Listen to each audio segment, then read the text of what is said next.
from Nottingham. I'm supposed to stop Robinson. I'll be lovely lad. I'm telling a story today. It's about some men who put porridge in a lake or a stream. Oh, hello, it's me, Bruggy. I did not see you there. 'Tis I am a storyteller, and I love telling stories. And I have told many on the channel. You'll have to check them out. Now, this morning I woke up and the sun started to shine. It shone through my wooden slats and my long house, and so I got up and I had some porridge.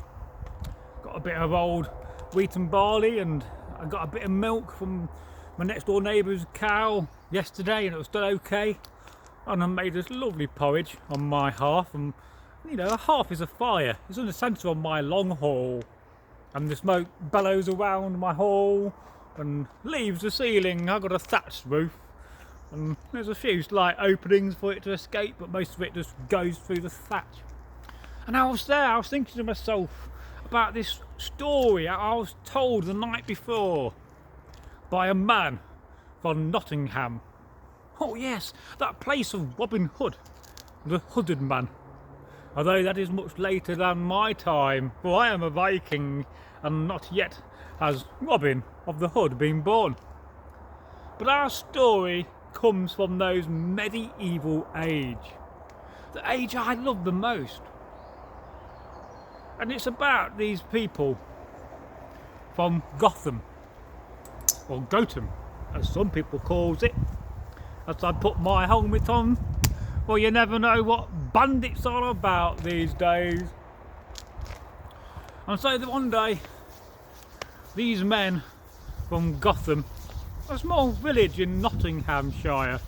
Oh yes, I've not been there myself, but one day when I travel past again, I will actually go to this place, Gotham, and check out the locals and the village. I'm going to take Eggle for protection. And so these men from the village, it was a very hard season in the medieval times. The food was scarce. For that year, it did not rain a great deal and the crops were very poor. And so the men were thinking, you know, of what to eat, and they was all gathering in all the supplies all together so they could see how much food there is for the village, so it could last them throughout the autumn and the winter and into spring. Well, you know, some food does not grow until springtime. And so they've done this, they've gathered in all the food. There was bags of wheat and bags of barley, and there was venison, and some people brought some nice beef and peas and all sorts, you know, cheese and you can name it. If they had it, they brought it, and all the villagers got together. Now they had a lot of wheat, and they had a lot of barley and various other seeds of which they harvested. And so they thought, well, we could make porridge, so that would last a good while. Well, one of the old men stepped forth, oh, that's all right making porridge, but we ain't got no big cauldrons or kettles in this village, and so it will take forever. And there's a good few hundred people live in this village, and the biggest cauldron we've got only feeds 5. Well, that's a bit of a problem. And of course, them all being so poor, they couldn't afford to go out and get a cauldron, and cauldrons had a habit in those days in this village walking off on their own. Just check out the previous folk tales from Gotham and those wise men. Not so wise in this situation though, because they're not prepared. They have not gone out and got themselves a good cauldron. But then one man, he said to himself, oh wait a minute, you're mumbling, oh I know where there's something we could cook in. Until he put his hand up, or his knife, he got out his old sea axe and he put it up, you know. Hello, I've got an idea here, hello. He was at the back of the hall. People didn't like him too much, or he was annoying because he always had some daft idea which was in the realms of fantasy, as I used to say to him. Yeah, you know, there's old, you know, Thorkel. It's at the back of the wall. Hello, I got an idea. You know, and he's a wise old man. You know, he had a tricky voice, but he said, "Well, what I do is I know where there's a place just round here, and there's a stream, and it's got a big whirlpool. And I tell you what, that stream is very, very warm. If we get all the porridge and throw it in, it will mix it all up. And with the stream being hot, because it's near a spring, a hot spring, it will make porridge." Oh, the people of the village all looked round and said, "Oh, look, there's a cat down the garden." And he said, didn't say that, and they all looked round and said, "That's a great idea. What a cunning plan." And so the very next day, after I've had loads of ale, of mead, they had some of that, of course. I mean, you know, they've always got something to drink around. They decided that they was going to go to a stream, the one that, you know, old Thorkel, hello, they told him about. You know, he was very old, had a long grey beard and not much hair, and he was very well known for drinking. You know, some men in the village said that he could drink forever and never get drunk. What a skill to have! Oh, I could do with that skill.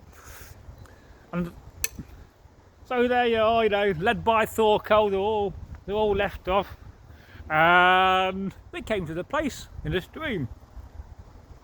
On the way, they came past a lake, and one of them saw the reflection of the moon, and they got distracted. "Oh, look, lads, there's the moon. Why don't we capture it? And we could eat that. It's made of cheese." And one of the other men said, "That's rubbish. It's not made of cheese. It's made of some white yellow rock." And they carried on until they came to the place, the junction in the stream where the whirlpool was. And it was, you know, slightly warm to a certain degree. There was an old spring close by, and it was letting out warm water from the spring. And luckily one of them even remembered to bring a horse and cart and dragged along all of the barley and the wheat. Oh yes, in sacks of hessian, of burlap. And some sacks were in even sacks of linen.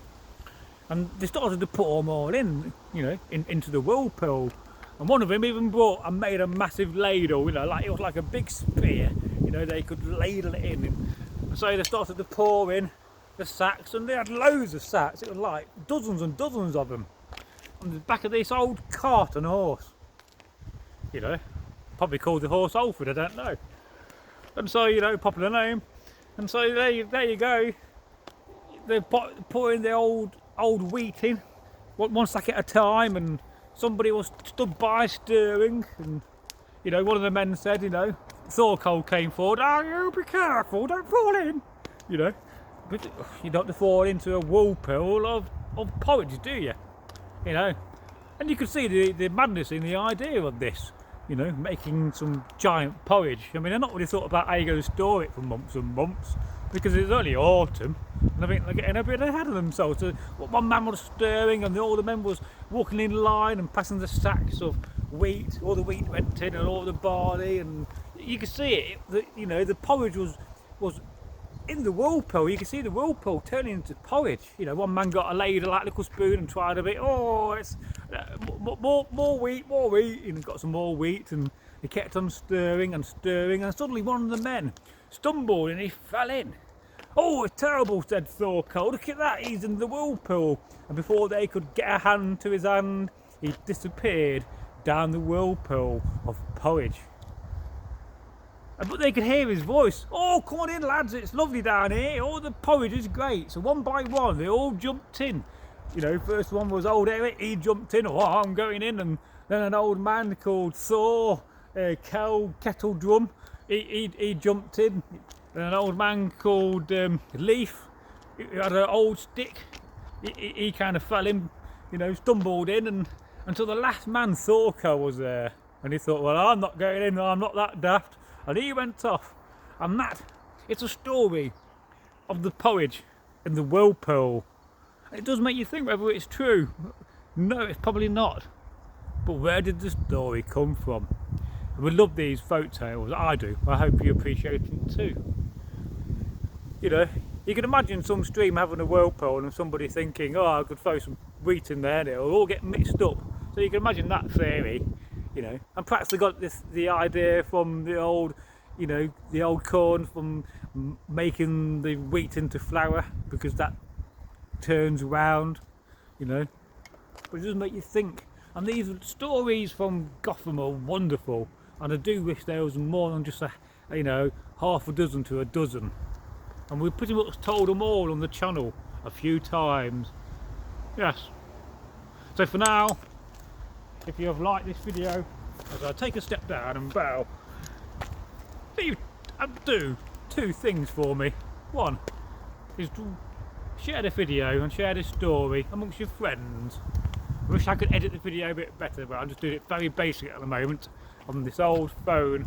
And two, like the video as well, because when you like the video, YouTube love that, and that kind of says to YouTube that yeah, this channel is doing really good stuff, putting out some decent content. We're going to share it even more, and then more people in the world, across the world, will know where we are. And our top countries at the moment are United Kingdom, number 1, number 2 is the United States, and number 3 is India. So that's, the last 4 weeks have been our top 3 countries for viewers, and we welcome anybody from wherever you may be.